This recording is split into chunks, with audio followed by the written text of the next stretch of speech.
शहर के बीचों बीच एक विशाल कोठी थी, जिसकी ऊंची दीवारें दूर से ही लोगों को बता देती थी कि भीतर कोई बड़ा आदमी रहता है। कोठी के सामने सुबह से शाम तक तांगों और बैलगाड़ियों की कतार लगी रहती। दूर दूर के गांवों से लोग आते, घंटों इंतजार करते और फिर एक झलक पाने के बाद लौट जाते। उस कोठी का मालिक था डॉक्टर चड्ढा। डॉक्टर चड्ढा केवल डॉक्टर नहीं था, शहर का देवता समझा जाता था। उसके पास अंग्रेज अफसर भी इलाज कराने आते थे और बड़े बड़े जमींदार भी। उसने अपनी विद्या और चतुराई से खूब धन कमाया था। उसके कमरे में अंग्रेजी किताबों से भरी अलमारियां थीं, दीवारों पर महंगी घड़ियां टंगी थीं और फर्श पर फारसी कालीन बिछे थे। लेकिन इन सब ऐश्वर्य के बीच एक चीज धीरे धीरे मर चुकी थी, उसका हृदय। वो गरीबों को देखकर चिढ़ जाता था। उसे लगता था कि गरीबी आलस्य का परिणाम है। जो आदमी फीस नहीं दे सकता, उसके लिए उसके पास समय नहीं था। उसके नौकरों को सख्त आदेश था कि बिना फीस वाला कोई आदमी भीतर ना आए। एक दिन सुबह का समय था। डॉक्टर साहब अपने बरामदे में बैठे चाय पी रहे थे। सामने अखबार खुला हुआ था और पास ही उनका इकलौता बेटा कैलाश अंग्रेजी की किताब पढ़ रहा था। कैलाश लगभग 10 वर्ष का था। गोरा चेहरा, चमकती आंखें और भोला स्वभाव। वो अपने पिता से बहुत डरता था, लेकिन अपनी मां से अत्यंत प्रेम करता था।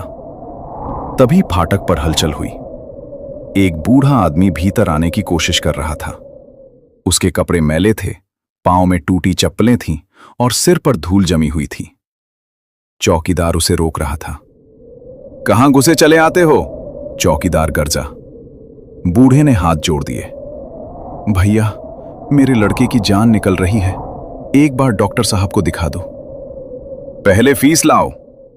गरीब आदमी हूं मालिक, खेत भी गिरवी पड़े हैं, मगर भगवान के लिए डॉक्टर बाबू को बुला दो। डॉक्टर चड्ढा ने अखबार से नजर उठाई। उनका चेहरा कठोर हो गया। कौन है? चौकीदार बोला। कोई गांव का बूढ़ा है हुजूर, कहता है लड़का मर रहा है। डॉक्टर ने बिना दया के कहा, कह दो अस्पताल जाएं, यहां मुफ्त इलाज नहीं होता। बूढ़ा किसी तरह भीतर तक आ गया। उसकी आंखों में आंसू थे। बाबूजी, उसने कांपती आवाज में कहा, मेरा एक ही बेटा है, रात से तड़प रहा है, आप चलकर देख लीजिए, आपके चरण धोकर पी जाऊंगा। डॉक्टर ने झुंझलाकर कहा, तुम लोगों को समझ में नहीं आता, मेरे पास समय नहीं है। बाबूजी, बूढ़ा जमीन पर बैठ गया। गरीब की भी जान होती है। डॉक्टर के चेहरे पर कठोरता और बढ़ गई। निकालो इसे बाहर। चौकीदार ने बूढ़े को बांह पकड़कर बाहर धकेल दिया। बूढ़ा लड़खड़ाकर गिर पड़ा। उसके होंठ कांप रहे थे। उसने एक बार कोठी की ओर देखा, जैसे ईश्वर से प्रश्न कर रहा हो कि क्या गरीबों के लिए कोई जगह नहीं। कैलाश ये सब देख रहा था। उसका बालमन विचलित हो उठा। उसने धीरे से कहा, पिताजी, आप एक बार चले क्यों नहीं जाते? डॉक्टर ने कठोर स्वर में उत्तर दिया, तुम अभी बच्चे हो, दुनिया नहीं जानते। अगर हर गरीब के पीछे भागूंगा तो अपना घर कैसे चलाऊंगा? कैलाश चुप हो गया, लेकिन उसके मन में बूढ़े का चेहरा बस गया। उधर बूढ़ा निराश होकर गांव लौट आया। उसकी झोपड़ी के बाहर लोग जमा थे। भीतर उसका जवान बेटा तपती आग की तरह जल रहा था। बूढ़े ने उसकी नब्ज टटोली और फूट फूट कर रो पड़ा। बेटा, मैं डॉक्टर को नहीं ला सका। लड़के ने धीरे से आंखें खोली। उसके होंठ सूख चुके थे। बाबा, रहने दो, गरीबों का भगवान जल्दी सुन लेता है। इतना कहकर उसकी आंखें स्थिर हो गईं। बूढ़े ने चीख मारकर उसे सीने से लगा लिया। पूरी झोपड़ी विलाप से भर उठी। उस रात बूढ़ा देर तक आसमान की ओर देखता रहा। उसके भीतर क्रोध नहीं था, केवल गहरी पीड़ा थी। उसने मन ही मन कहा, हे भगवान, अगर विद्या मनुष्य को निर्दयी बना दे तो ऐसी विद्या का क्या लाभ? दूसरी ओर डॉक्टर चड्ढा अपने आलीशान कमरे में सो रहे थे। बाहर वर्षा होने लगी थी। बिजली चमक रही थी, लेकिन उनकी नींद में कोई बाधा नहीं थी। उन्हें क्या मालूम था कि उसी रात उनकी जिंदगी की दिशा बदलने वाली है। बरसात का मौसम अपने पूरे यौवन पर था। दिन भर बादल आकाश में ऐसे मंडराते रहते मानो धरती पर कोई अनिष्ट उतरने वाला हो। शहर की गलियां कीचड़ से भर गई थीं। हवा में नमी थी और चारों ओर बीमारी का प्रकोप फैलने लगा था। डॉक्टर चड्ढा इन दिनों पहले से भी अधिक व्यस्त रहने लगे थे। उनकी कोठी पर मरीजों की भीड़ सुबह से रात तक लगी रहती, मगर उस भीड़ में गरीबों के लिए अब भी कोई स्थान न था। उनके लिए अस्पताल के सरकारी वार्ड थे, जहां दवा से अधिक उपेक्षा मिलती थी। एक शाम डॉक्टर साहब अपने मित्रों के साथ बैठक में बैठे ताश खेल रहे थे। कमरे में सिगार का धुआं फैला हुआ था। बाहर बारिश की बूंदें छत पर पड़कर संगीत सा उत्पन्न कर रही थीं। तभी भीतर से कैलाश की मां घबराई हुई आईं। उनके चेहरे पर भय साफ दिखाई देता था। जी सुनते हैं, उनकी आवाज कांप रही थी। कैलाश को बहुत तेज बुखार है। डॉक्टर ने सहज भाव से कहा, बरसाती बुखार होगा, दवा दे दो, उतर जाएगा। मां ने व्याकुल होकर कहा, नहीं, इस बार हालत कुछ ठीक नहीं लगती। डॉक्टर ने ताश मेज पर रखा और भीतर चले गए। कैलाश पलंग पर पड़ा तप रहा था। उसका चेहरा लाल हो गया था और सांसें तेजी से चल रही थीं। डॉक्टर ने नब्ज देखी। पहले तो उन्हें कोई विशेष चिंता नहीं हुई। उन्होंने दवा दी और नौकर से कहा, हर 2 घंटे बाद पिलाना। लेकिन रात बीतते बीतते बुखार और बढ़ गया। कैलाश बेसुध सा बड़बड़ाने लगा। कभी आंखें खोलकर इधर उधर देखता, कभी घबराकर मां का हाथ पकड़ लेता। सुबह होते ही डॉक्टर ने शहर के दूसरे चिकित्सकों को बुलवाया। अंग्रेज सर्जन मिस्टर विलियम्स भी आए। उन्होंने कई प्रकार की जांच की, दवाइयां बदली गईं, इंजेक्शन लगाए गए, मगर बीमारी जैसे जिद पर अड़ी थी। 3 दिन बीत गए। कैलाश का बुखार कम होने के बजाय और बढ़ता गया। अब डॉक्टर चड्ढा के चेहरे से आत्मविश्वास गायब होने लगा था। उनकी आंखों के नीचे काले घेरे पड़ गए थे। जो आदमी अब तक दूसरों को ढांढस बंधाता था, वही आज भीतर ही भीतर कांप रहा था।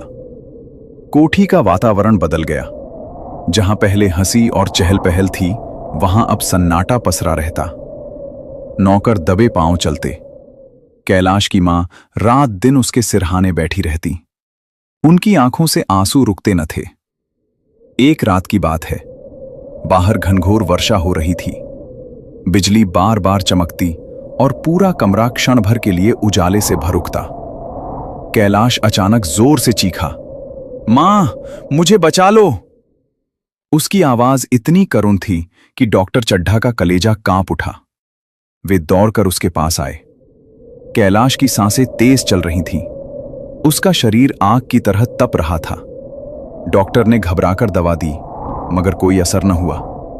मां रो पड़ी, आप कुछ कीजिए ना, मेरा बच्चा हाथ से निकल जाएगा। डॉक्टर ने पहली बार स्वयं को असहाय पाया। उन्होंने जीवन में हजारों मरीज देखे थे, लेकिन आज उनकी सारी विद्या, सारी डिग्रियां, सारा अनुभव व्यर्थ प्रतीत हो रहा था। वे कुर्सी पर बैठ गए और दोनों हाथों से सिर पकड़ लिया।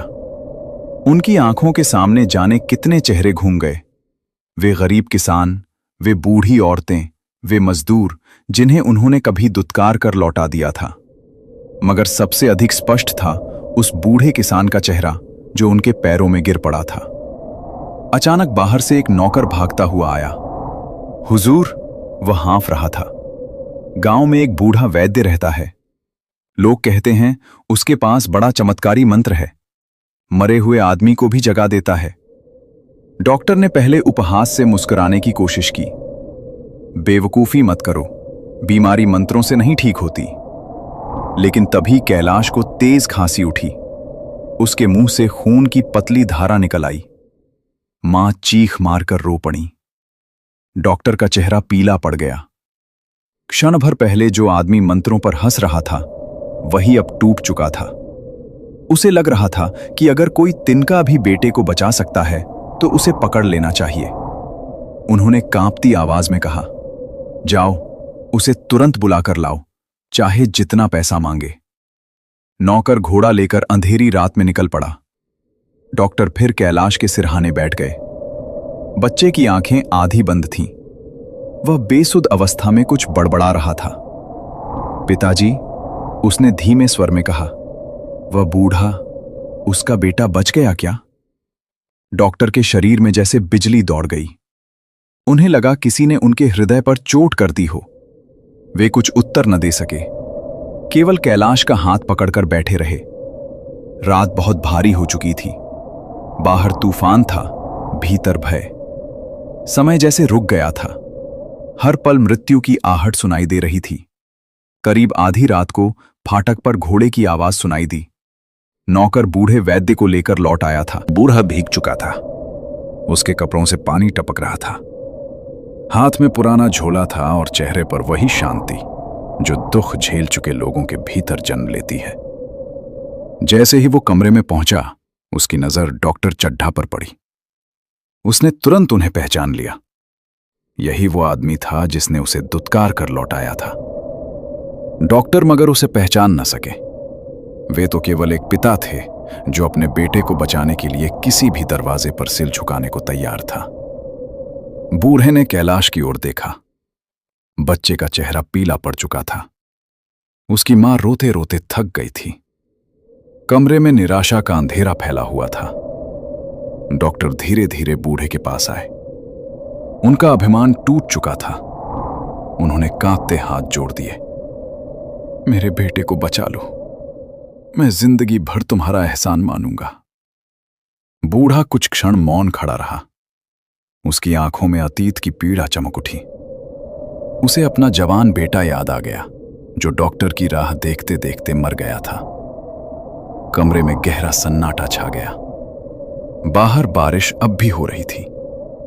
ऐसा लग रहा था मानो प्रकृति स्वयं इस निर्णय की प्रतीक्षा कर रही हो कि मनुष्य के भीतर बड़ा क्या है, बदला या दया।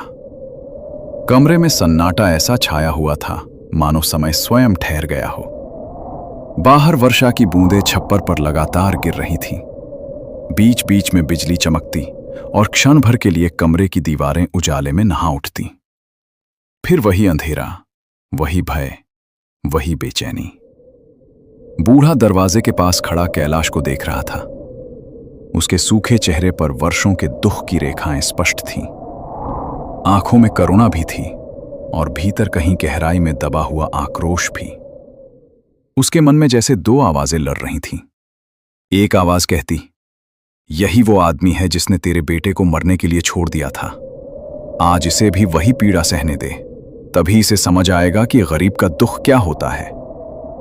दूसरी आवाज धीरे धीरे उसके हृदय में उठती, दूसरे के पाप से अपना धर्म क्यों छोड़ता है? बच्चे का क्या दोष? बूढ़े ने एक लंबी सांस ली। उसकी आंखों के सामने अपने बेटे की अंतिम छवि घूम गई। तपता हुआ शरीर, सूखे होंठ और वो करुण स्वर, बाबा रहने दो। उसकी छाती के भीतर पुराना घाव फिर हरा हो उठा। डॉक्टर चड्ढा अब भी हाथ जोड़े खड़े थे। उनका सिर झुका हुआ था। वो अभिमानी आदमी जिसके सामने बड़े बड़े रईस सिर झुकाते थे, आज एक गरीब बूढ़े के सामने दया की भीख मांग रहा था। कैलाश की मां रोते रोते बूढ़े के पैरों पर गिर पड़ी। बाबा, उन्होंने बिलखते हुए कहा, मेरा बच्चा बचा लो, भगवान तुम्हारा भला करेगा। बूढ़े का कठोर होता हृदय पिघलने लगा। उसने कांपते हाथों से स्त्री को उठाया। बहू, उसने धीमे स्वर में कहा, रो मत, भगवान चाहेंगे तो बालक बच जाएगा। फिर वो धीरे धीरे कैलाश के पलंग के पास गया। बच्चे का माथा तप रहा था। सांसें टूट टूट कर चल रही थीं। वो बेसुध पड़ा था। बूढ़े ने उसके सिर पर हाथ रखा। उस स्पर्श में ऐसी करुणा थी जैसी केवल दुख झेल चुके मनुष्य के भीतर जन्म लेती है। उसने आंखें बंद कर ली। कुछ क्षण तक कमरे में केवल वर्षा की आवाज सुनाई देती रही। फिर उसने अपना पुराना झोला खोला। उसमें कुछ सूखी जड़ी बूटियां थीं, एक छोटी शीशी और लाल कपड़े में बंधी कोई पुरानी पोटली। डॉक्टर चड्ढा विस्मय से ये सब देख रहे थे।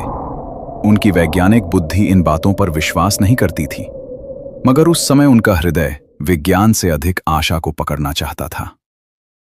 बूढ़े ने धीरे धीरे जड़ी को पीसना शुरू किया। उसके होठों पर धीमा मंत्र चल रहा था। आवाज इतनी मंद थी कि शब्द स्पष्ट नहीं सुनाई देते थे, लेकिन उनमें अजीब शांति थी। कैलाश की मां आशा भरी आंखों से उसे देख रही थी।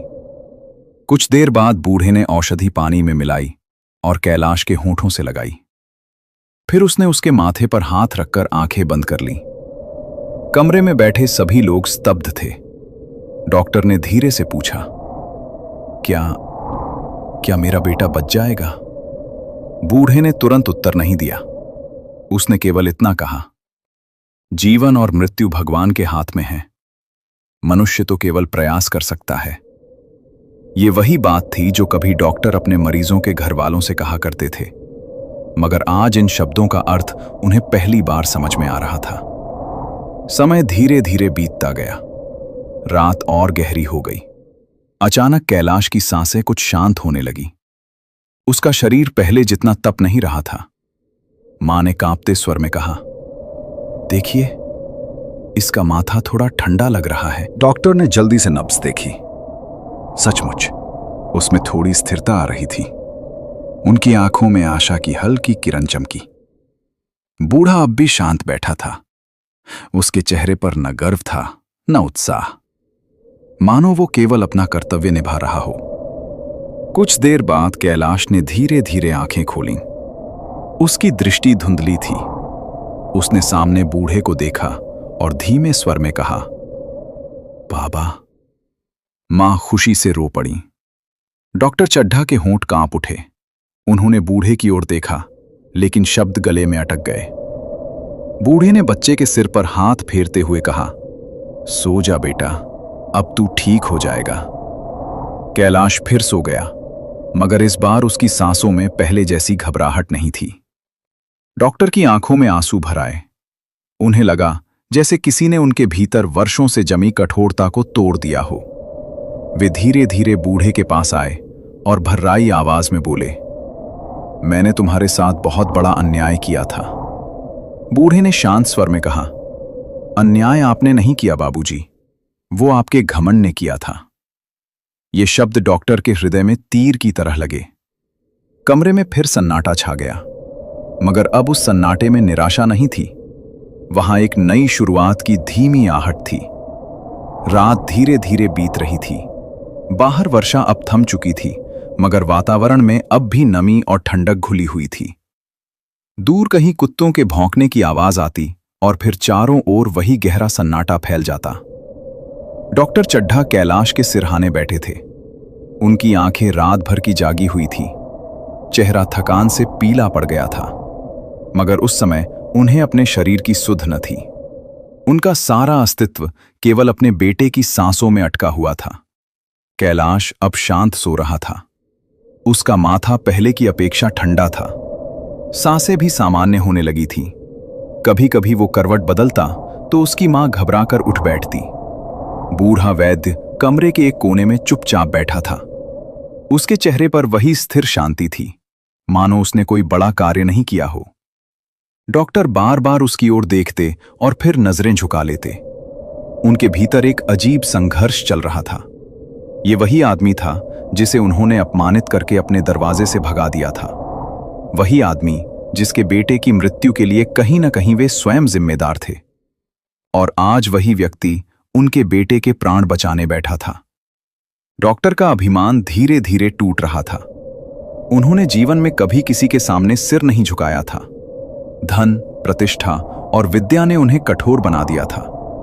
वे समझते थे कि संसार में सबसे बड़ी शक्ति पैसा और ज्ञान है, मगर आज पहली बार उन्हें लग रहा था कि मनुष्य की सबसे बड़ी शक्ति करुणा है। धीरे धीरे सुबह होने लगी। खिड़की से हल्की धूप भीतर आई। वर्षा के बाद का आकाश साफ हो गया था। पेड़ों की पत्तियों पर पानी की बूंदें चमक रही थीं। कैलाश ने धीरे धीरे आंखें खोली। मां, उसने कमजोर आवाज में पुकारा। मां तुरंत उसके पास झुक गईं। उनकी आंखों से खुशी के आंसू बह निकले। कैसा लग रहा है बेटा? अब अच्छा है, कैलाश ने धीमे स्वर में कहा। डॉक्टर ने जल्दी से उसकी नब्ज देखी। अब उसमें स्थिरता थी। बुखार लगभग उतर चुका था। उनकी आंखों के सामने जैसे अंधेरा हट गया। उन्हें लगा मानो कोई भारी पत्थर उनके सीने से हट गया हो। वे अचानक उठे और बूढ़े वैद्य के सामने जाकर खड़े हो गए। कुछ क्षण तक उनके होंठ कांपते रहे, मगर शब्द नहीं निकले। आखिर उनकी आंखों से आंसू बह पड़े। बाबा, उनकी आवाज भर्रा गई। मैंने जीवन में बहुत रोगियों का इलाज किया, मगर आज पहली बार समझ पाया हूं कि रोग केवल शरीर का नहीं होता, मन का भी होता है। बूढ़ा शांत भाव से उन्हें देखता रहा। डॉक्टर ने कांपते स्वर में कहा, तुम्हारे साथ मैंने बहुत बड़ा अन्याय किया। तुम्हारा बेटा, अगर उस दिन मैं चला गया होता। उनकी आवाज टूट गई। बूढ़े ने धीरे से कहा, जो होना था वो हो गया बाबूजी। मृतकों को रोने से वे लौटते नहीं, लेकिन मैं अपराधी हूं। डॉक्टर लगभग फूट पड़े। मैंने अपने घमंड में इंसानियत खो दी थी। बूढ़े ने पहली बार हल्की मुस्कान के साथ उनकी ओर देखा। मनुष्य तब तक अंधा रहता है बाबूजी, जब तक दुख उसे आंखें खोलना न सिखा दे। ये शब्द डॉक्टर के हृदय में गहरे उतर गए। कैलाश की मां बूढ़े के पैरों में झुक गईं। आपने हमारे बच्चे को नया जीवन दिया है। बूढ़े ने उन्हें उठाते हुए कहा, जीवन देना मेरे हाथ में नहीं बहू। मैं तो केवल माध्यम हूं, बचाने वाला ऊपर वाला है। डॉक्टर ने नौकर को आवाज दी, जो चाहे इनाम दे दो बाबा को, धन जमीन जो मांगे। बूढ़े ने तुरंत हाथ उठा दिया। नहीं बाबूजी, उसने शांत स्वर में कहा, सेवा का मूल्य नहीं लिया जाता। डॉक्टर स्तब्ध रह गए। वे सोचने लगे, जिन गरीबों को वो लालची और निकृष्ट समझते थे, उन्हीं में इतनी ऊंची आत्मा भी हो सकती है। कुछ देर तक कमरे में मौन छाया रहा। फिर बूढ़ा उठ खड़ा हुआ। उसने अपना पुराना झोला कंधे पर रखा और दरवाजे की ओर बढ़ा। डॉक्टर घबराकर बोले, इतनी जल्दी जा रहे हो? हाँ बाबूजी, बूढ़ा मुस्कुराया। गांव में और भी लोग होंगे जिन्हें मेरी जरूरत होगी। डॉक्टर उसके पीछे पीछे बाहर तक आए।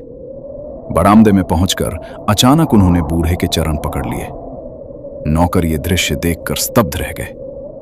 शहर का सबसे बड़ा डॉक्टर एक गरीब बूढ़े के पैरों में झुका हुआ था। डॉक्टर की आंखों से आंसू लगातार बह रहे थे। मुझे क्षमा कर दो बाबा। बूढ़े ने जल्दी से उन्हें उठाया। क्षमा मांगकर मुझे पाप मत दो बाबूजी। अगर सच में प्रायश्चित करना चाहते हो तो आगे से किसी गरीब को अपने दरवाजे से खाली मत लौटाना।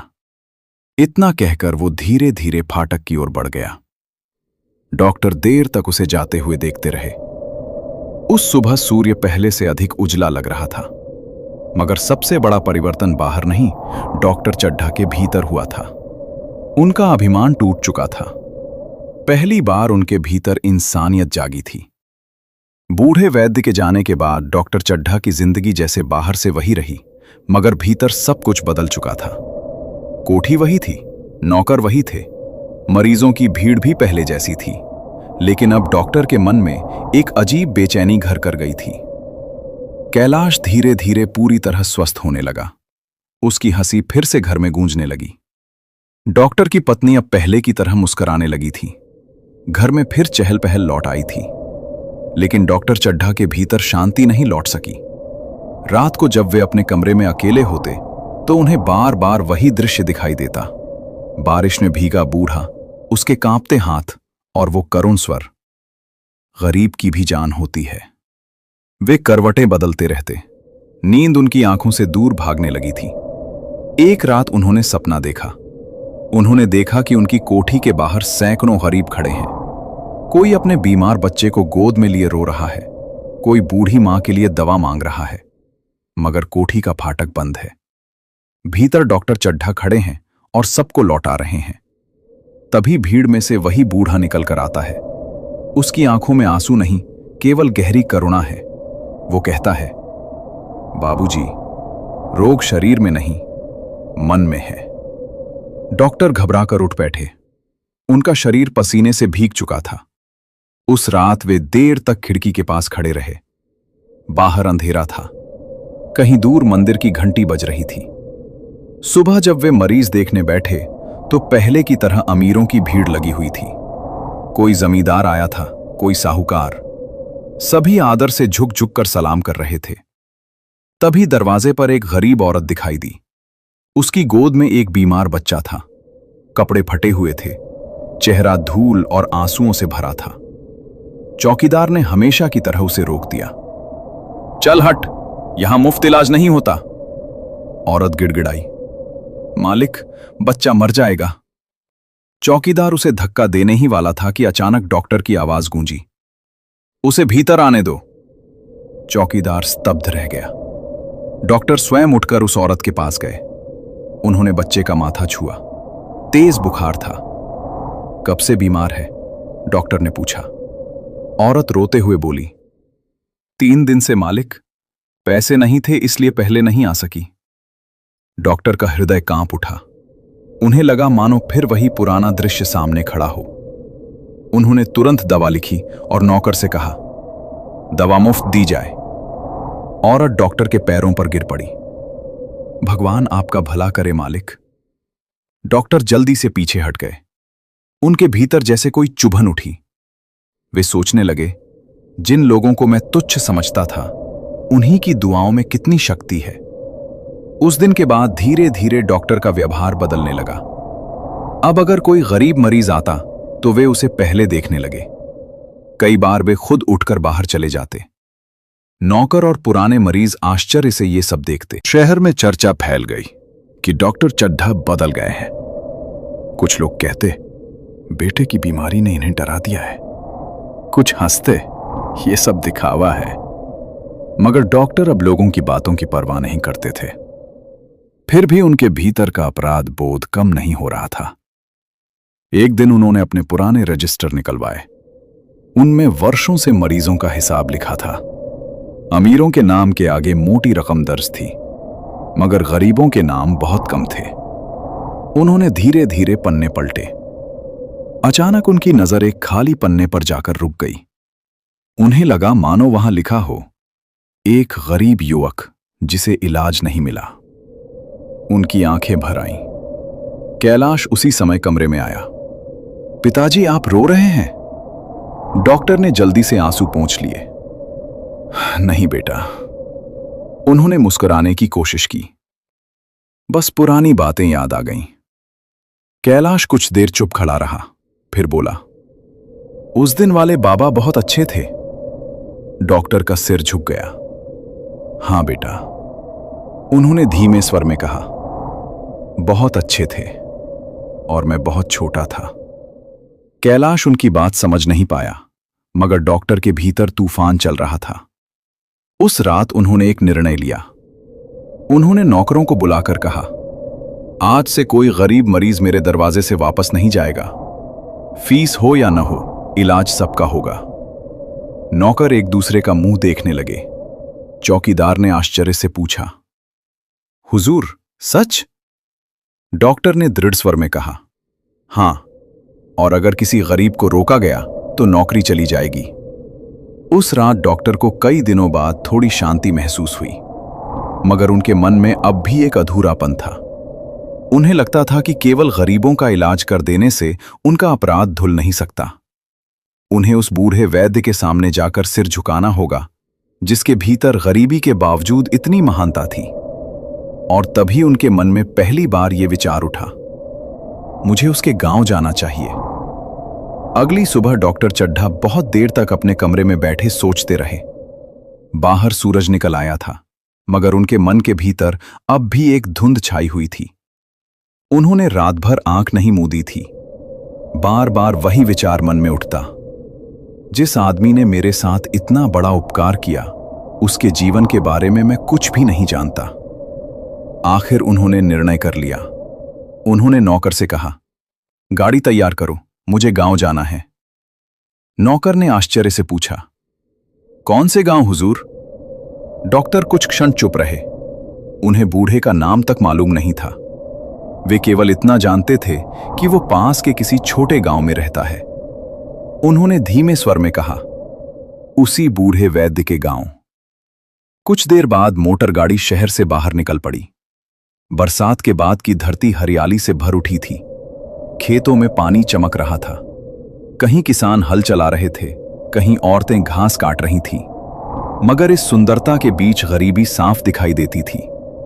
फटे कपड़े पहने बच्चे नंगे पांव कीचड़ में खेल रहे थे। बूढ़े किसान झुकी कमर लेकर खेतों में काम कर रहे थे। डॉक्टर चड्ढा खिड़की से बाहर देखते रहे। पहले भी वे इन रास्तों से गुजर चुके थे, मगर कभी उनकी नजर इन लोगों पर नहीं ठहरी थी। आज पहली बार उन्हें लगा कि ये वही दुनिया है जिसके दुख से वे अब तक आंखें चुराते रहे। करीब 2 घंटे बाद गाड़ी एक छोटे से गांव के बाहर रुकी। गांव बहुत साधारण था। कच्ची झोपड़ियां, टूटी गलियां, इधर उधर फैली गंदगी और बीच में एक पुराना पीपल का पेड़। पेड़ के नीचे कुछ बूढ़े बैठे हुक्का पी रहे थे। डॉक्टर को देखकर सब चौंक पड़े। एक बूढ़े ने पूछा, किससे मिलना है बाबूजी? डॉक्टर ने संकोच से कहा, यहां एक बूढ़े वैद्य रहते हैं, कुछ दिन पहले शहर आए थे। बूढ़े के चेहरे पर पहचान की चमक उभरी। ओह, भगत बाबा? शायद, डॉक्टर ने धीरे से कहा। एक लड़का उन्हें गांव के किनारे बनी छोटी सी झोपड़ी तक ले गया। झोपड़ी के सामने तुलसी का चौरा था। पास ही कुछ सूखी जड़ी बूटियां धूप में रखी थीं। बूढ़ा वैद्य जमीन पर बैठा किसी बच्चे को दवा पिला रहा था। डॉक्टर को देखते ही वह मुस्कुराया। आइए बाबूजी। डॉक्टर को आश्चर्य हुआ। उसके स्वर में न शिकायत थी न व्यंग्य, मानो कुछ हुआ ही न हो। डॉक्टर धीरे धीरे उसके पास जाकर बैठ गए। मैं तुमसे मिलने आया था। बूढ़ा हंसा। इतने बड़े आदमी को मेरे जैसे गरीब के यहां आने की क्या जरूरत पड़ गई? डॉक्टर का सिर झुक गया। जरूरत पड़ गई बाबा, बहुत बड़ी जरूरत। बूढ़े ने ध्यान से उनकी ओर देखा। आज डॉक्टर चड्ढा पहले जैसे नहीं लग रहे थे। उनके चेहरे की कठोरता गायब थी। तभी पास की झोपड़ी से एक औरत रोती हुई बाहर आई। उसकी गोद में एक कमजोर बच्चा था। बाबा, वो बोली, इसका बुखार उतर ही नहीं रहा। बूढ़े ने शांत स्वर में कहा, घबराओ मत बहू, बैठ जाओ। उसने बच्चे की नब्ज देखी, कुछ जड़ी बूटियां दी और समझाने लगा। डॉक्टर ये सब देखते रहे। उन्हें आश्चर्य हुआ कि गांव के लोग इस बूढ़े पर कितना विश्वास करते हैं। तभी उनकी नजर चारों ओर पड़ी। कई बच्चे बिना कपड़ों के घूम रहे थे। कुछ बूढ़े खांसी से परेशान थे। एक आदमी की टांग पर बड़ा घाव था, मगर इलाज न होने के कारण वो सड़ने लगा था। डॉक्टर का मन विचलित हो उठा। उन्होंने पूछा, यहां कोई अस्पताल नहीं है? बूढ़ा मुस्कुराया। अस्पताल? उसने चारों ओर देखते हुए कहा, गरीबों के हिस्से में अस्पताल कहां बाबूजी? बीमारी आती है, कुछ को खा जाती है, कुछ बच जाते हैं। ये शब्द सुनकर डॉक्टर के भीतर कुछ टूट गया। उन्होंने पहली बार इतनी निकट से गांव का दुख देखा था। उन्हें याद आया कि शहर में उनके क्लिनिक में केवल अमीरों के लिए अलग कमरा था। महंगी दवाइयां थीं, बड़े बड़े उपकरण थे, मगर यहां लोग मामूली दवा के अभाव में मर रहे थे। तभी एक बूढ़ी औरत खांसते खांसते वहां आ गई। उसकी सांस फूल रही थी। बूढ़े वैद्य ने डॉक्टर की ओर देखा और बोला, जरा इसे देखिए बाबूजी, आपकी विद्या मेरे मंत्रों से कहीं बड़ी है। डॉक्टर कुछ क्षण चुप रहे, फिर वे धीरे धीरे उठे और बूढ़ी औरत की जांच करने लगे। गांव वाले आश्चर्य से ये दृश्य देखने लगे। शहर का मशहूर डॉक्टर जो गरीबों को अपने दरवाजे से लौटा देता था, आज एक गरीब बूढ़ी औरत की नब्ज पकड़कर बैठा था। डॉक्टर ने दवा लिखी, मगर अगले ही क्षण उन्हें याद आया कि यहां दवा खरीदेगा कौन। उन्होंने अपने बैग से दवा निकाली और औरत को दे दी। औरत की आंखें भर आईं। भगवान आपका भला करे बाबू।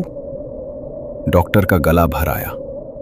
उन्हें लगा जैसे इतने वर्षों बाद पहली बार उनके ज्ञान का सही उपयोग हुआ है। शाम होने लगी थी। सूरज ढल रहा था। गांव की झोपड़ियों से धुएं की पतली लकीरें उठने लगीं। डॉक्टर उठकर जाने लगे। तभी उन्होंने बूढ़े से पूछा, बाबा, तुमने उस दिन मेरा बदला क्यों नहीं लिया? बूढ़ा कुछ देर शांत रहा, फिर बोला, अगर मैं भी तुम्हारी तरह कठोर बन जाता तो तुम में और मुझ में अंतर ही क्या रहता बाबूजी। डॉक्टर की आंखें झुक गईं। उन्होंने पूरे गांव की ओर देखा। गरीबी, बीमारी और अभाव हर तरफ फैला हुआ था। उसी क्षण उनके मन में एक नया संकल्प जन्मा। उन्होंने मन ही मन कहा, अब मेरी विद्या केवल अमीरों के लिए नहीं रहेगी। उन्हें लगा जैसे जीवन ने उन्हें एक नया रास्ता दिखा दिया हो। लौटने के बाद डॉक्टर चड्ढा कई दिनों तक बेचैन रहे। अब जब भी वे अपने आलीशान क्लिनिक में बैठते, उनकी आंखों के सामने गांव की वही तस्वीर घूमने लगती। टूटी झोपड़ियां, दवा के अभाव में तड़पते बच्चे, खांसते बूढ़े और वो बूढ़ी औरत जिसकी आंखों में एक छोटी सी दवा पाकर कृतज्ञता भर आई थी। पहले उन्हें अपनी कोठी पर गर्व होता था, मगर अब वही ऐश्वर्य उन्हें बोझ सा लगने लगा। एक दिन वे अपने बड़े कमरे में बैठे हिसाब देख रहे थे। मेज पर रुपयों के बंडल रखे थे। नौकर आय व्यय का लेखा पढ़ रहा था। इस महीने आमदनी पिछले महीने से अधिक हुई है हुजूर। डॉक्टर ने अनमने भाव से पूछा। कितनी? नौकर ने बड़ी रकम बताई। पहले ऐसी बात सुनकर डॉक्टर प्रसन्न हो उठते थे, मगर आज उनके चेहरे पर कोई चमक न आई। उन्होंने धीरे से पूछा, और इस पैसे से हमने किया क्या? नौकर कुछ समझ न पाया। डॉक्टर खिड़की की ओर देखने लगे। बाहर सड़क पर एक भिखारी अपनी बीमार पत्नी को सहारा देकर लिए जा रहा था। डॉक्टर का मन कसक उठा। उसी शाम उन्होंने अपनी पत्नी से कहा, मैं गांव में एक अस्पताल बनवाना चाहता हूं। पत्नी चौंक पड़ी। गांव में? हां, डॉक्टर ने दृढ़ स्वर में कहा, जहां लोग दवा के बिना मर रहे हैं। पत्नी कुछ देर चुप रही, फिर धीरे से बोली, अगर इससे तुम्हारे मन को शांति मिले तो अवश्य करो। अगले ही दिन डॉक्टर गांव पहुंचे। उन्होंने पीपल के पेड़ के पास खाली पड़ी जमीन देखी। वहीं अस्पताल बनाने का विचार किया। गांव वालों को जब यह समाचार मिला तो पहले किसी को विश्वास ही नहीं हुआ। एक किसान बोला, हमारे गांव में अस्पताल? यह कैसे हो सकता है? दूसरा हंस पड़ा, बड़े लोग गरीबों के लिए कब कुछ करते हैं। मगर बूढ़ा वैद्य शांत बैठा मुस्कुराता रहा। उसने केवल इतना कहा, दुख आदमी को बदल देता है। कुछ ही दिनों में काम शुरू हो गया। शहर से मजदूर आए, ईंटें आने लगी। गांव के बच्चे उत्सुकता से खड़े देखते रहते। बूढ़े लोग चर्चा करते। डॉक्टर स्वयं रोज वहां आते, धूप में खड़े होकर काम देखते, मजदूरों से बातें करते। गांव वालों को यह देखकर आश्चर्य होता कि इतना बड़ा आदमी उनके बीच बिना घमंड के घूमता है। लेकिन शहर में इस बात का मजाक उड़ाया जाने लगा। एक दिन डॉक्टर के कुछ अमीर मित्र उनसे मिलने आए। एक ने हंसते हुए कहा, सुना है आजकल आप गरीबों के मसीहा बने हुए हैं। दूसरा बोला, गांव में अस्पताल खोलने से क्या मिलेगा? वहां के लोग फीस देंगे। तीसरा व्यंग से मुस्कुराया, इतनी मेहनत अगर शहर में करते तो और नाम कमाते। पहले डॉक्टर ऐसी बातों का जवाब गर्व से देते, मगर आज उनके चेहरे पर शांति थी। उन्होंने धीरे से कहा, नाम और धन बहुत कमा लिया, अब थोड़ा मन कमाने की इच्छा है। मित्र एक दूसरे का मुंह देखने लगे। उन्हें लगा जैसे डॉक्टर चड्ढा सचमुच बदल गए हैं। कुछ दिनों बाद अस्पताल की छोटी सी इमारत तैयार हो गई। वो कोई भव्य भवन नहीं था, केवल 4 कमरे थे, एक छोटा बरामदा और सामने खुला आंगन। मगर गांव वालों के लिए वो किसी मंदिर से कम नहीं था। उद्घाटन के दिन पूरा गांव इकट्ठा हुआ। औरतें बच्चों को लेकर आईं, बूढ़े साफ कपड़े पहनकर आए। डॉक्टर ने बूढ़े वैद्य से कहा, बाबा, फीता आप काटेंगे? बूढ़ा घबरा गया, मैं अनपढ़ आदमी, ये काम मुझसे क्यों? डॉक्टर ने विनम्रता से कहा, इस अस्पताल की नींव आपकी दया पर रखी गई है। बूढ़े की आंखें भर आईं। उसने कांपते हाथों से फीता काटा। गांव तालियों से गूंज उठा। उस दिन डॉक्टर ने पहले बार खुले मन से लोगों को संबोधित किया। उन्होंने कहा, आज तक मैं समझता था कि डॉक्टर का काम केवल दवा देना है, मगर मैंने सीखा है कि सबसे बड़ी दवा इंसानियत है। यह अस्पताल गरीब और अमीर सबका है। यहां कोई बिना इलाज के वापस नहीं जाएगा। गांव वालों की आंखों में चमक आ गई। एक बूढ़ी औरत रोते हुए बोली, भगवान आपको लंबी उम्र दे बेटा। डॉक्टर का गला भर आया। उन्हें लगा कि इतने वर्षों में पहली बार उन्हें सच्चा सम्मान मिला है। उस शाम जब वे अस्पताल के बरामदे में खड़े डूबता सूरज देख रहे थे तो उनके भीतर एक अजीब शांति थी। मगर उन्हें यह नहीं मालूम था कि जल्द ही उनकी परीक्षा फिर होने वाली है, क्योंकि गांव पर एक भयंकर संकट आने वाला था। गांव का छोटा सा अस्पताल अब धीरे धीरे लोगों के जीवन का सहारा बनने लगा था। सुबह होते ही मरीजों की भीड़ लग जाती। कोई बुखार से पीड़ित आता, कोई पुराने घाव लेकर, कोई अपने बच्चे को गोद में उठाए। डॉक्टर चड्ढा दिन भर अस्पताल में लगे रहते। अब उनके चेहरे पर पहले वाला घमंड नहीं था। वे मरीजों से प्रेम से बात करते, उनकी तकलीफ सुनते और कई बार देर रात तक काम करते रहते। गांव वाले उन्हें अब केवल डॉक्टर नहीं, अपना आदमी समझने लगे थे। मगर प्रकृति शायद अभी उनकी परीक्षा पूरी नहीं करना चाहती थी। बरसात समाप्त होते होते इलाके में एक भयंकर बीमारी फैलने लगी। पहले 2-4 लोग बीमार पड़े, फिर देखते ही देखते पूरा गांव उसकी चपेट में आने लगा। लोगों को तेज बुखार आता, शरीर टूटने लगता और कई बार 2-3 दिन में ही मृत्यु हो जाती। गांव में भय फैल गया। कोई इसे देवी का प्रकोप कहता, कोई बुरी हवा। रात होते ही गलियों में सन्नाटा छा जाता। घरों से रोने की आवाजें आने लगी। एक सुबह अस्पताल के बाहर इतनी भीड़ जमा हो गई कि संभालना मुश्किल हो गया। एक औरत चिल्ला रही थी, डॉक्टर बाबू, मेरे बच्चे को बचा लो। एक बूढ़ा आदमी कराहते हुए जमीन पर पड़ा था। कुछ लोग चारपाइयों पर मरीजों को उठाकर ला रहे थे। डॉक्टर चड्ढा ने स्थिति देखते ही समझ लिया कि महामारी फैल चुकी है। उन्होंने तुरंत अस्पताल के सारे कमरे खुलवा दिए। बरामदे में भी बिस्तर बिछाए गए। जिसे जहां जगह मिले लिटा दो, उन्होंने नौकरों से कहा। नौकर घबरा गए। एक ने डरते हुए कहा, हुजूर, ये बीमारी छूत की लगती है। लोग कह रहे हैं पास जाने से मौत हो जाती है। डॉक्टर ने कठोर स्वर में कहा, अगर डरकर भाग जाओगे तो इन लोगों को कौन बचाएगा? मगर डर बहुत बड़ा होता है। शाम होते होते 2 नौकर अस्पताल छोड़कर भाग गए। कंपाउंडर भी बीमारी के डर से नहीं आया। अब अस्पताल में केवल डॉक्टर चड्ढा, बूढ़ा वैद्य और 2-3 गांव वाले बचे थे। कैलाश की मां ने जब ये सुना तो वे घबरा कर अस्पताल पहुंची। आप घर चलिए, उन्होंने विनती की। ये बीमारी बहुत भयानक है। डॉक्टर ने शांत स्वर में कहा, अगर मैं भी भाग गया तो इन गरीबों का क्या होगा? पत्नी की आंखों में आंसू आ गए। मगर आपकी जान। डॉक्टर मुस्कुराए। कभी मैं केवल अपने लिए जीता था। शायद भगवान अब मुझे दूसरों के लिए जीना सिखा रहे हैं। पत्नी कुछ न कह सकी। दिन रात अस्पताल में कराहों की आवाज गूंजने लगी। डॉक्टर बिना आराम किए मरीजों को देखते रहते। कभी किसी को दवा देते, कभी किसी बच्चे के सिर पर पट्टी रखते, कभी किसी बूढ़े को पानी पिलाते। कई बार पूरी रात बीत जाती और उन्हें बैठने तक का समय न मिलता। बूढ़ा वैद्य भी उनके साथ लगा रहता। वो जड़ी बूटियां बांटता, लोगों को ढांढस बंधाता और हर समय शांत बना रहता। एक रात की बात है। अस्पताल के बाहर तेज हवा चल रही थी। भीतर एक साथ कई मरीज कराह रहे थे। डॉक्टर लगातार 24 घंटे से जाग रहे थे। उनकी आंखें लाल हो गई थीं। तभी एक छोटी लड़की अपनी मां का हाथ पकड़कर रोती हुई आई। बाबूजी, वो बिलख रही थी, मेरी अम्मा को बचा लो। उसकी मां बेहोश थी, शरीर तप रहा था। डॉक्टर ने तुरंत इलाज शुरू किया, मगर हालत गंभीर थी। लड़की डॉक्टर का हाथ पकड़कर रोने लगी। आप इन्हें मरने मत देना। डॉक्टर का हृदय कांप उठा।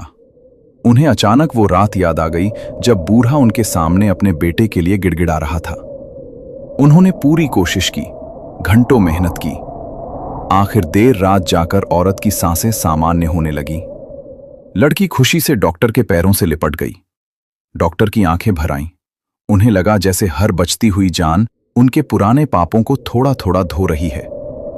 लेकिन लगातार सेवा करते करते उनका शरीर जवाब देने लगा। 3 दिन से उन्होंने ठीक से भोजन नहीं किया था, आंखों में नींद नहीं थी। बूढ़े वैद्य ने एक दिन कहा, बाबूजी, थोड़ा आराम कर लो, शरीर भी भगवान की देन है। डॉक्टर मुस्कुराए। इतने लोग मौत से लड़ रहे हैं बाबा, मैं कैसे सो जाऊं? उसी रात उन्हें हल्का बुखार महसूस हुआ। पहले उन्होंने ध्यान नहीं दिया, मगर सुबह तक शरीर टूटने लगा, माथा तपने लगा। बूढ़े वैद्य ने उनका हाथ छूकर देखा और चिंतित हो उठा। आपको भी बुखार हो गया है? डॉक्टर ने थकी मुस्कान के साथ कहा। शायद बीमारी ने आखिर मुझे भी पकड़ लिया। मगर इसके बावजूद वे मरीज देखते रहे। दोपहर होते होते उनकी हालत बिगड़ने लगी। चलते समय उनके कदम लड़खड़ाने लगे। अचानक एक मरीज को दवा देते हुए वे चक्कर खाकर गिर पड़े। अस्पताल में हलचल मच गई। गांव वाले दौड़ पड़े। कैलाश की मां रोती हुई आई। बूढ़े वैद्य ने तुरंत उन्हें संभाला। डॉक्टर चड्ढा अर्धचेतन अवस्था में पड़े थे। उनका शरीर आग की तरह तप रहा था। गांव वालों की आंखों में भय और दुख भर आया। एक बूढ़ा किसान कांपती आवाज में बोला, भगवान, इन्हें बचा लेना, इन्होंने हम गरीबों के लिए बहुत किया है। अस्पताल के बाहर सैकड़ों लोग जमा हो गए। जिन गरीबों को कभी डॉक्टर अपने दरवाजे से लौटा देते थे, वही आज उनकी सलामती के लिए दुआ कर रहे थे। और बूढ़ा वैद्य डॉक्टर के सिरहाने बैठा चुपचाप उन्हें देख रहा था। उसकी आंखों में चिंता भी थी और एक गहरी करुणा भी, मानो समय फिर एक नया चक्र पूरा करने जा रहा हो। अस्पताल के छोटे से कमरे में गहरा सन्नाटा छाया हुआ था। बाहर बरामदे में गांव वाले चुपचाप बैठे थे। किसी की हिम्मत नहीं हो रही थी कि ऊंची आवाज में बात करे। सबकी निगाहें उसी कमरे की ओर लगी थीं, जहां डॉक्टर चड्ढा बिस्तर पर पड़े जीवन और मृत्यु के बीच संघर्ष कर रहे थे। कमरे में हल्की दवा की गंध फैली हुई थी। खिड़की से आती हवा कभी कभी पर्दे को हिला देती। दूर मंदिर की घंटी की धीमी आवाज सुनाई दे रही थी। डॉक्टर चड्ढा की आंखें बंद थीं। चेहरा पीला पड़ चुका था। तेज बुखार से उनका शरीर तप रहा था। कभी वे बेसुध होकर कुछ बड़बड़ाने लगते, कभी अचानक बेचैन होकर करवट बदलते। उनकी पत्नी सिरहाने बैठी रो रही थी। कैलाश भी कोने में चुप खड़ा था। वो पहली बार अपने पिता को इतनी असहाय अवस्था में देख रहा था। बूढ़ा वैद्य डॉक्टर की नब्ज पकड़े शांत बैठा था। गांव वाले बार बार दरवाजे तक आते और फिर लौट जाते। एक किसान धीरे से बोला, भगवान इन्हें बचा ले, इनके बिना हमारा क्या होगा।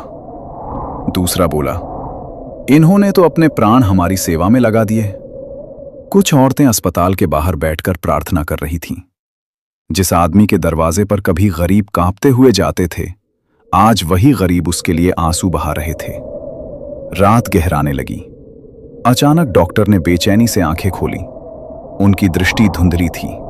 उन्होंने सामने बैठे बूढ़े वैद्य को देखा। बाबा। उनकी आवाज बहुत धीमी थी।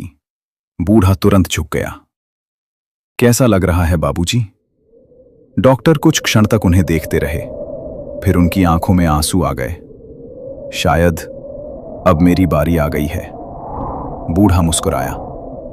मौत से इतना डरते क्यों हो बाबूजी? जिसने दूसरों के लिए जीना सीख लिया, वो कभी सचमुच मरता नहीं। डॉक्टर की आंखें भर आईं। उन्होंने कांपते स्वर में कहा, मैंने जीवन का बड़ा हिस्सा गलतियों में बिताया बाबा। अगर उस दिन तुम मुझे क्षमा न करते। बूढ़े ने धीरे से उनका हाथ दबाया। मनुष्य गलती करता है बाबूजी, मगर वही बड़ा होता है जो अपनी गलती पहचान ले। कमरे में कुछ क्षण मौन छाया रहा। फिर डॉक्टर धीमे स्वर में बोले, तुम्हारे भीतर इतना धैर्य और दया कहां से आई? बूढ़े ने खिड़की से बाहर अंधेरे की ओर देखा। दुख से। उसने शांत स्वर में कहा, दुख इंसान को या तो पत्थर बना देता है या भगवान के करीब पहुंचा देता है। डॉक्टर उनकी बातें सुनते रहे। उन्हें लग रहा था जैसे हर शब्द उनके भीतर की गंदगी को धो रहा हो। बाहर अचानक बारिश शुरू हो गई। बूंदों की आवाज कमरे में गूंजने लगी। डॉक्टर ने धीरे से कहा, मैंने हमेशा सोचा था कि सबसे बड़ी शक्ति विद्या है, मगर आज समझ रहा हूं कि सबसे बड़ी शक्ति दया है। बूढ़े की आंखों में संतोष की चमक आ गई। यही तो असली मंत्र है बाबूजी। उसने कहा, जिस दिन आदमी दूसरे का दुख अपना दुख समझने लगे, उसी दिन वह सच्चा इंसान बन जाता है। ये शब्द डॉक्टर के हृदय में उतर गए। उनकी आंखों के सामने जैसे पूरा जीवन घूम गया। आलीशान कोठी, घमंड, अमीर मरीज, रोते हुए गरीब, और फिर गांव का अस्पताल, लोगों की दुआएं और सेवा का सुख।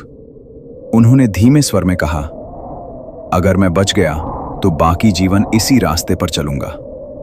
बूढ़ा मुस्कुराया। अब तुम पहले वाले डॉक्टर चड्ढा नहीं रहे बाबूजी। भगवान तुम्हें यूं ही नहीं ले जाएंगे। धीरे धीरे रात बीतने लगी।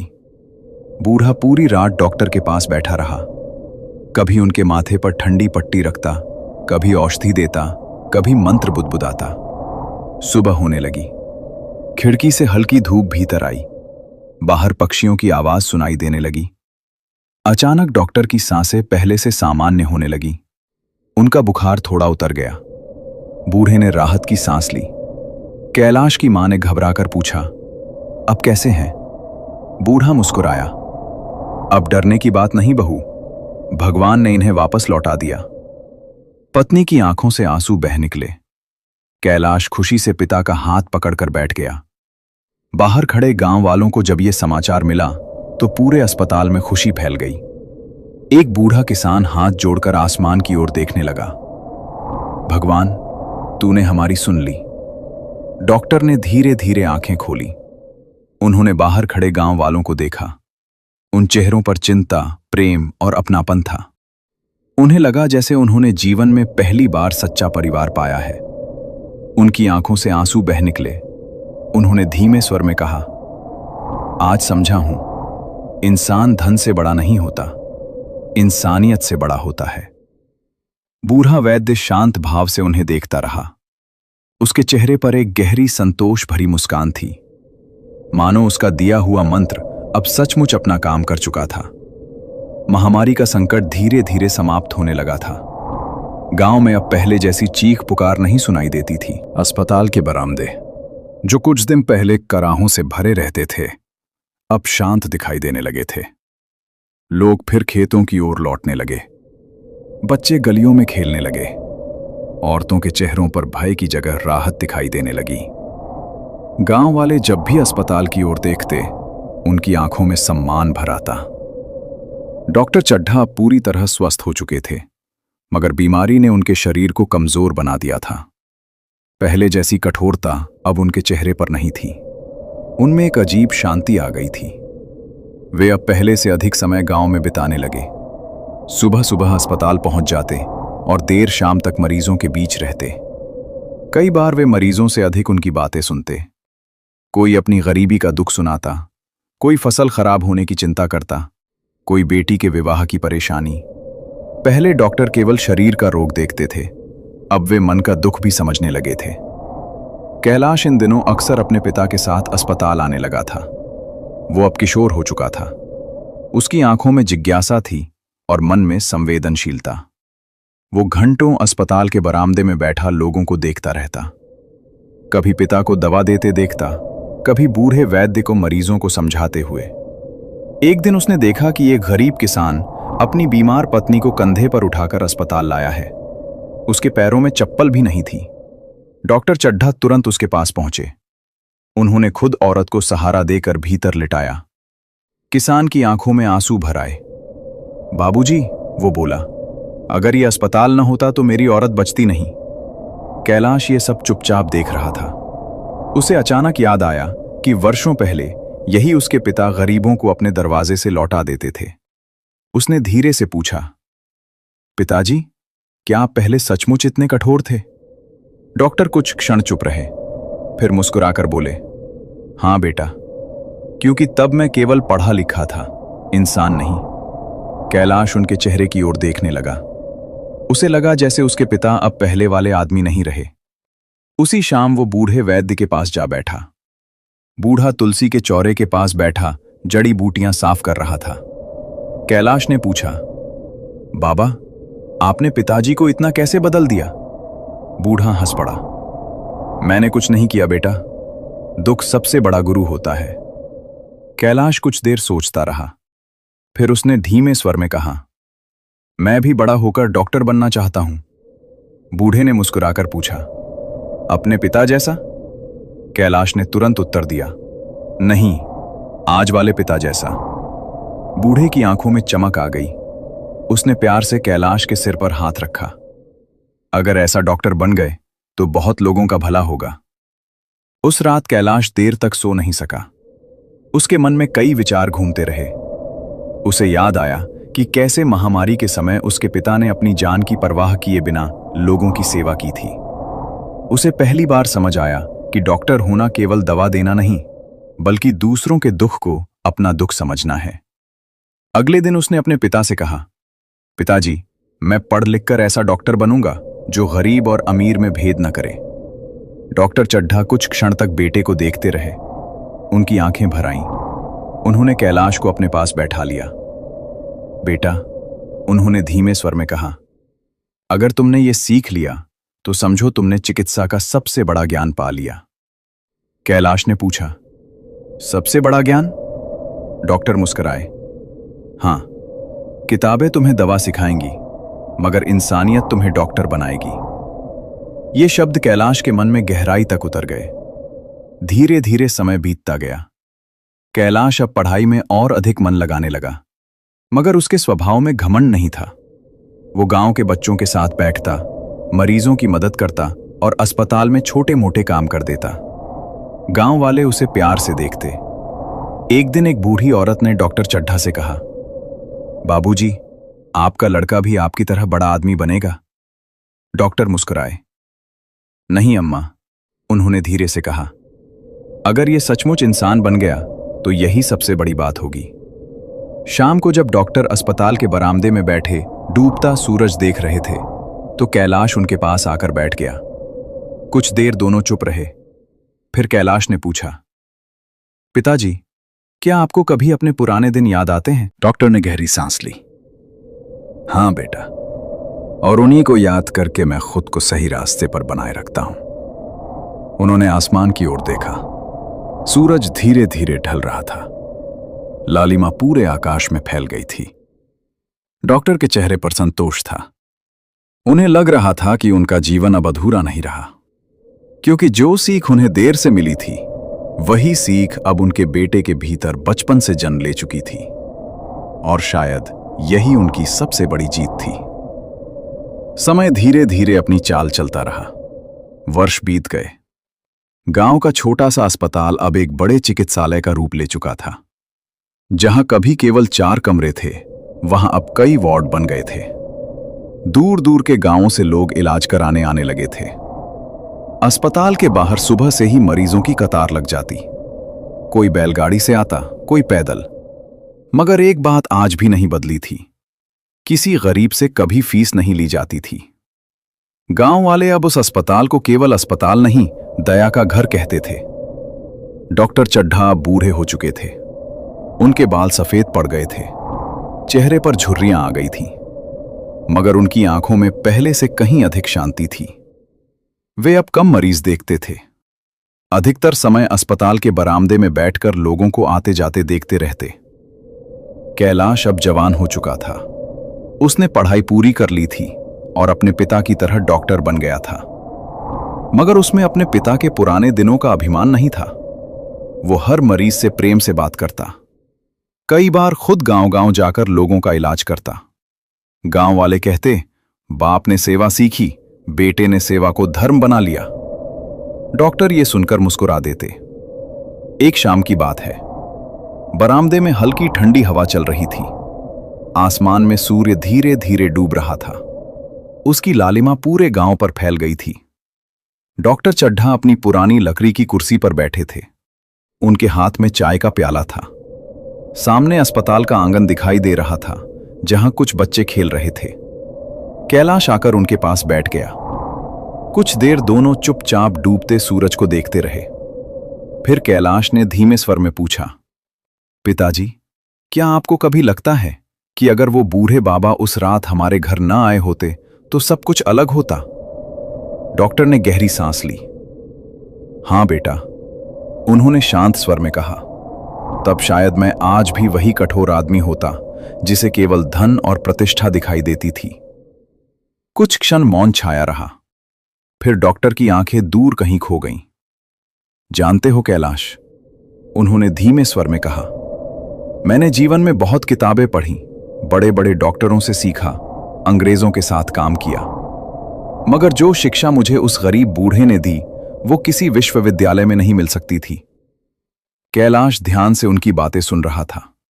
डॉक्टर आगे बोले, पहले मैं सोचता था कि डॉक्टर होना मतलब रोग का इलाज करना, मगर अब समझ पाया हूं कि सबसे बड़ा रोग मनुष्य के भीतर का अहंकार है। ठंडी हवा धीरे धीरे बह रही थी। अस्पताल के आंगन में एक गरीब किसान अपनी छोटी बेटी को गोद में लिए खड़ा था। कैलाश तुरंत उठकर उसके पास चला गया और प्रेम से बच्ची की जांच करने लगा। डॉक्टर उसे देखते रहे। उनकी आंखों में गर्व और संतोष भर आया। उन्हें लगा कि उनका जीवन व्यर्थ नहीं गया। तभी अचानक उन्हें बूढ़े वैद्य की याद आ गई। कई वर्ष पहले ही वो इस दुनिया से जा चुका था। उसकी छोटी सी झोपड़ी अब खाली पड़ी थी, मगर गांव के लोग आज भी उसे श्रद्धा से याद करते थे। डॉक्टर अक्सर सोचते थे, एक अनपढ़ गरीब आदमी मुझसे कितना बड़ा निकला। कैलाश वापस आकर उनके पास बैठ गया। उसने मुस्कुराकर पूछा, पिताजी, वो कौन सा मंत्र था जिसने आपका जीवन बदल दिया? डॉक्टर कुछ क्षण चुप रहे। फिर उन्होंने धीरे धीरे कहा, बेटा, वो कोई जादू का मंत्र नहीं था। उन्होंने कैलाश का हाथ अपने हाथ में ले लिया। सबसे बड़ा मंत्र है दया। जिस दिन मनुष्य दूसरे के दुख को अपना दुख समझने लगे, उसी दिन वो सच्चा इंसान बन जाता है। कैलाश की आंखें चमक उठीं। डॉक्टर आगे बोले, विद्या मनुष्य को बड़ा नहीं बनाती बेटा, बड़ा बनाती है उसकी करुणा। अगर ज्ञान के साथ दया न हो तो वो ज्ञान अधूरा है। बरामदे में गहरा सन्नाटा छा गया। दूर मंदिर की घंटी बजने लगी। पक्षी अपने घोंसलों की ओर लौट रहे थे। डॉक्टर ने आसमान की ओर देखा। सूर्य अब पूरी तरह डूबने वाला था। उनके चेहरे पर गहरी शांति थी। उन्हें लग रहा था कि जीवन ने उन्हें देर से सही मगर सही रास्ता दिखा दिया। उन्होंने धीरे से आंखें बंद कर ली। उन्हें लगा जैसे बूढ़ा वैद्य फिर उनके सामने खड़ा मुस्कुरा रहा है, और वही शांत आवाज उनके कानों में गूंज रही है, मनुष्य को बड़ा उसकी विद्या नहीं, उसका हृदय बनाता है। डॉक्टर की आंखों के कोने नम हो गए। उन्होंने मन ही मन उस बूढ़े को प्रणाम किया जिसने उन्हें दवा से बड़ा धर्म सिखाया था। सूरज डूब चुका था, मगर डॉक्टर चड्ढा के जीवन में जो प्रकाश चला था वो अब कभी बुझने वाला नहीं था। मनुष्य के जीवन में ज्ञान, धन और प्रतिष्ठा का महत्व अवश्य है, लेकिन यदि उसके भीतर दया और मानवता नहीं है तो वो सब अधूरा है। डॉक्टर चड्ढा ने अपने जीवन से यही सीखा कि सबसे बड़ा मंत्र किसी पुस्तक या जादू में नहीं, बल्कि मनुष्य के हृदय में छिपा होता है। जब इंसान दूसरों के दुख को महसूस करना सीख जाता है, तभी वो सचमुच मनुष्य कहलाने योग्य बनता है।